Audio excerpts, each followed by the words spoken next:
so quiet. Happy Sabbath. Happy day. Sabaton Sisa. Musumenecero. Sabaton Sisa. Maranata. Yesu yaja. Cristo viene. Maranatha. Where's my technician? Where's my translator?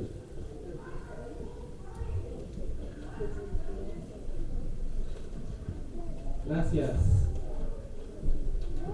Mi amigo Prosper. Prosper is happy. You see the happy face. Being blessed.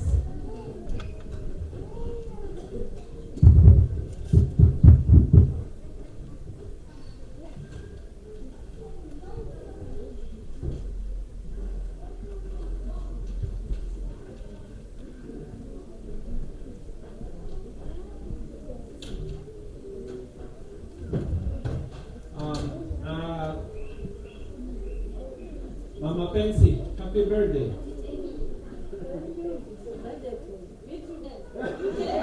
Yes, I know you do. Congratulations. Where is the birthday party? At home? Okay. What time? Samoya. At 7. I'm happy today to have my wife and my daughter here with me. And today we are blessed with the presence of our sister Jasmine. Jasmine is from Ebenezer. And Jasmine is helping me today to translate some part of the sermon that I don't, when I'm not feel comfortable. You know, my English is sometimes it's like, how do you say, roller coaster. Sometimes my English is high, sometimes it's not high. But I'm so blessed to be here because I'm going to preach about something that I think is very important for every one of us. And it's very important to understand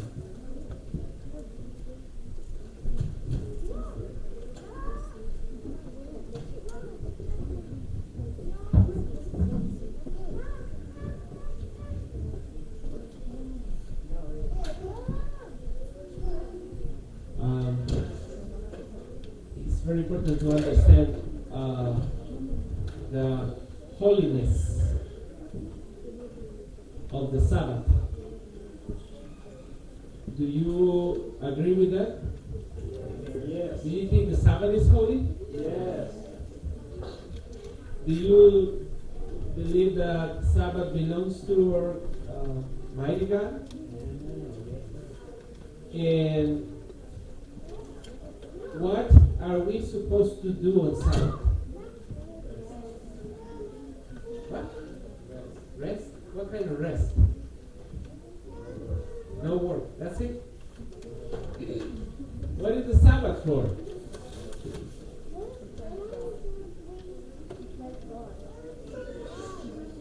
So the Bible said the Sabbath is separate for God, okay? Can you give a microphone to Justin?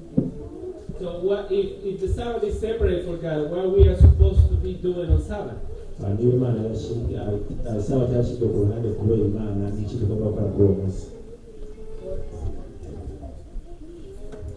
we come on Sabbath to the church?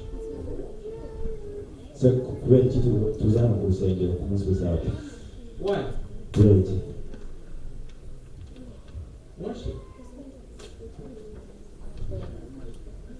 That's it?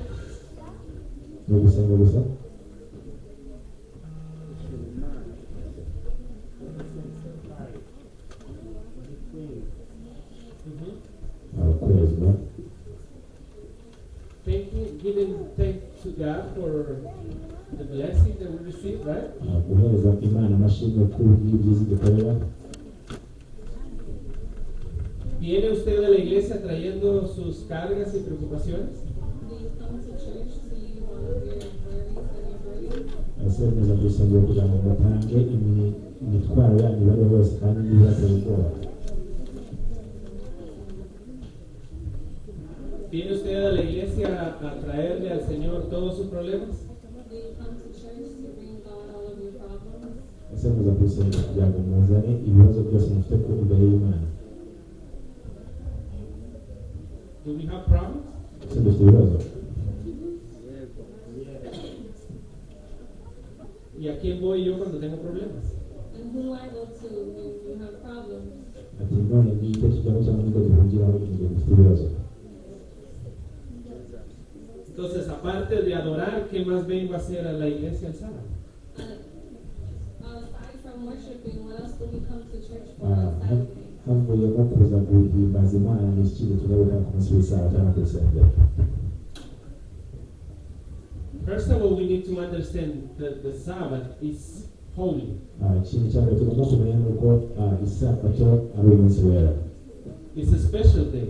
Ni umunsi udasanzwe. It's different than the others. Ni umunsi utandukanye n'indi yose. It's different. Why? Kubera iki ari umunsi utandukanye? Because, you know, if you see Sabbath has 24 hours.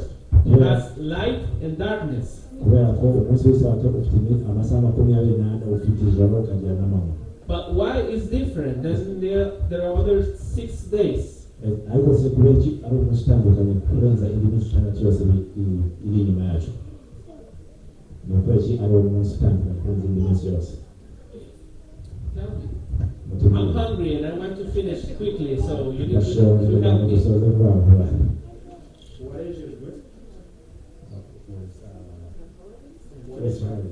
Huh? It's holy. It's holy. Yeah. But what's the meaning of holy? So praise God. We praise God. We praise God.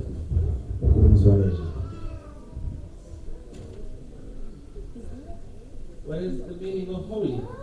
I know it's a holy, but it's what else? Was blessed by God. Was blessed by God. What does it mean that God blessed the day?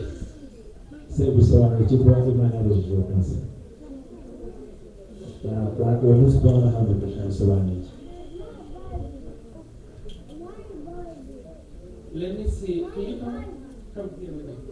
You can come with me. En la lección de primarios, los niños están estudiando la vida de Esaú y Jacob. In the story of the children of the Sabbath school, the children are learning of Saul and Jacob. You know Esaú and Jacob? So the father blessed one of them, right? Who blessed Isaac?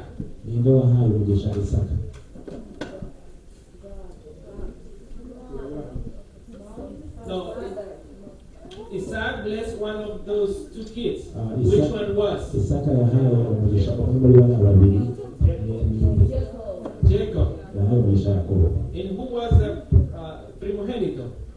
Who was the firstborn? So who was supposed to receive the blessing? And what happened there?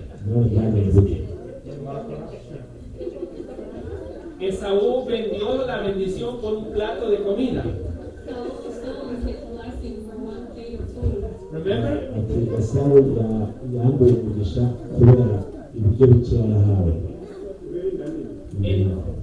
when the father came to bless, they did something on the arms, right? And he put his hands on one of them. He blessed him. But not the other son. Sorry, please. You can see. What's the meaning of bless one of them? He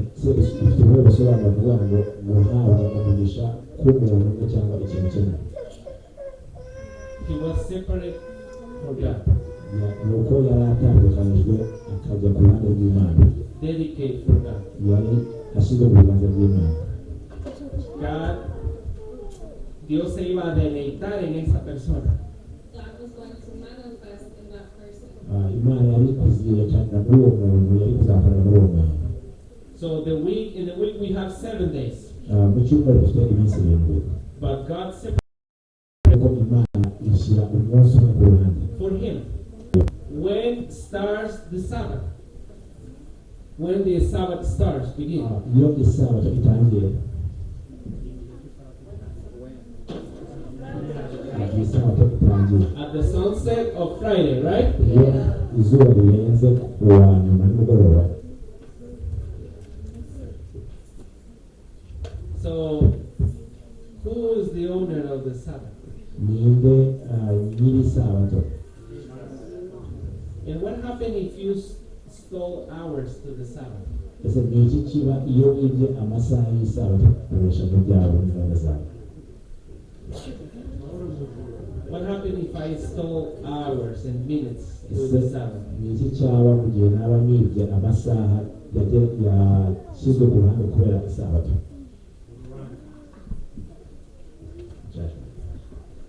No, it's just a question. You don't have to say. Ni ikibazo It's something between you ni and God. ikintu kiri hagati yawe n'Imana. The seventh day has a special bless. You can see it on Genesis. Mu itangiriro igice cya kabiri umurongo wa kabiri kugeza wa gatatu aho mwabisanga. And if you go to the book of Isaiah in chapter 58, verse 13 to 14, kandi tugera mu gitabo cya Yesaya igice cya 38 igice cya 58 umurongo wa 13 kugeza ku wa 14. God tell us what to do and what not to do on Sabbath. Imana itubwira ibyo tugomba gukora n'ibyo tutagomba gukora ku munsi w'isabato. So according to this passage of the Bible, this verse of the Bible, Tugendeye kuri iki gice kiri muri Bibiliya, what are we supposed to be doing on Sabbath? ni iki tugomba kuba turi gukora ku munsi w'isabato?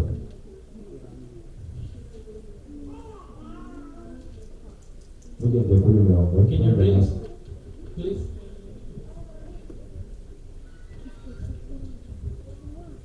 Where? Listen to the question. Where are you going on Sabbath? ni hehe ugiye ku isabato? What are you doing on Sabbath? Ni iki uri gukora ku isabato?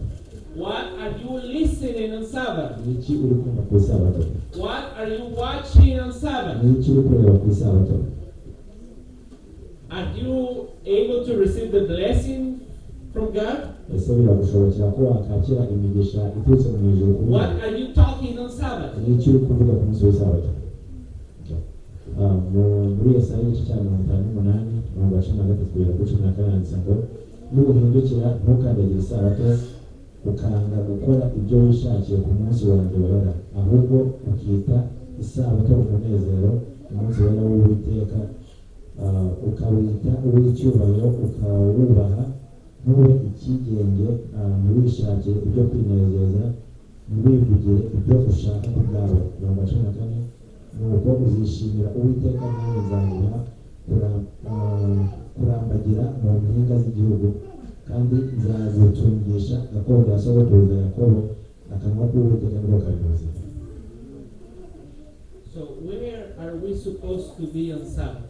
Ni hehe tugomba kuba turi ku munsi w'isabato? In the presence of what? Tugomba kuba turi imbere y'Imana. If we are able to go to church, where are we supposed to be? Niba dushobora kuba twajya ku rusengero, ubwo tuba tugiye hehe? But why we come to church? None ni kubera iki tuza ku rusengero, kubera tuza mu nzu y'Imana? So we come to church because Sabbath is blessed by God. Tuza ku rusengero kubera ko isabato ni umunsi wejejwe kandi wejejwe n'Imana. And if Sabbath is blessed by God, Niba rero isabato yarejejwe n'Imana ubwayo, who is going to be blessed to keep the Sabbath holy? ninde uzahabwa umugisha kubwo gutunga sabato? You too. Everybody here. Ni buri wese uba waje. And what happened on Sabbath? Ese nawe ni iki kiba ku sabato? The God tells us that take delight on the Lord, and He will give you desires of your heart. mwabisoma muri Zaburi igice cya 37. ¿Tienes sueños y anhelos en tu corazón? Do you have dreams and wants in your heart? ese mufite indoto cyangwa ibyifuzo mufite mu mitima yanyu? ¿Hay algo que anhelas de todo tu corazón que Dios traiga a tu vida? Is there something with all of your heart that you want God to bring to you? ese hari ikintu umutima wawe wose wifuza ko Imana yakoza mu buzima bwawe? ¿Hay algún milagro por el cual oras y anhelas que Dios haga por ti? Is there a miracle that you pray for so God can make that true? hari igitangaza wifuza mu buzima bwawe ko Imana ishobora kuba yagukorera kikaba impamo. So if you have something on your heart niba hari ikintu ufite ku mutima wawe and you need something from God, kandi ukaba ukeneye igituruka ku Mana, where is the best place to go ni hehe hantu heza kuba wajya and receive the blessing from God? kugira ngo ubashe kwakira imigisha iturutse mu ijuru? Do you know what Jesus used to do on Sabbath? ese muzi ibyo Yesu yakundaga gukora ku munsi w'isabato? Normally, Jesus used to do two things. ubusanzwe Yesu yakoraga ibintu bibiri. First, icya mbere worship. byari ugutanga amashimwe cyangwa kuramya. Luke 4:16. muri Luka igice cya 4:16 What the Bible said. Bibiliya ivuga iki? He went to Nazareth, where he had been brought up, and on Sunday or Monday, what is it? What's the word? Oh, Sabbath. I'm sorry. He went into the synagogue. What's the synagogue? The church. As was he custom. What's the meaning of custom? N'umugenzo kababera. Where do you go? Where you custom go on Sabbath? mwebwe akamenyero kanyu cyangwa ni iki mukunda gukora kugira ngo byamaze kuba akamenyero ihe mugira ibiki mukora? And he stood up to read. So on the Jesus days, I think it's ku munsi w'Nyagasani, if you want to find Jesus, niba ushaka gushaka Yesu, and you said, I want to see Jesus on Sabbath, ukavuga ati ndashaka gushaka Yesu ku munsi w'isabato, where did you can find him? nihe wagombaga kumusanga? iyo washakaga Yesu ku munsi w'isabato nihe wagombaga kumusanga? Oh, where? In heaven. He was here, but very close. Someone can say, well, we can find Jesus at the mall.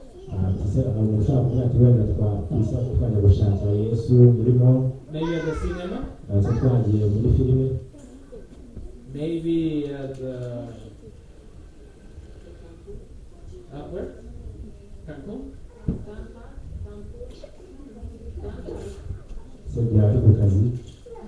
You know, many people try to find Jesus in other places. Some people say, I'm going to stay at home. I'm going to have a party on Saturday.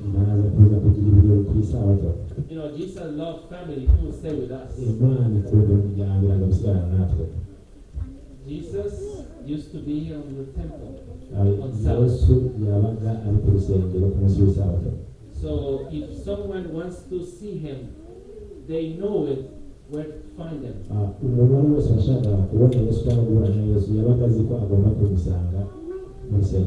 So the first thing that he used to do is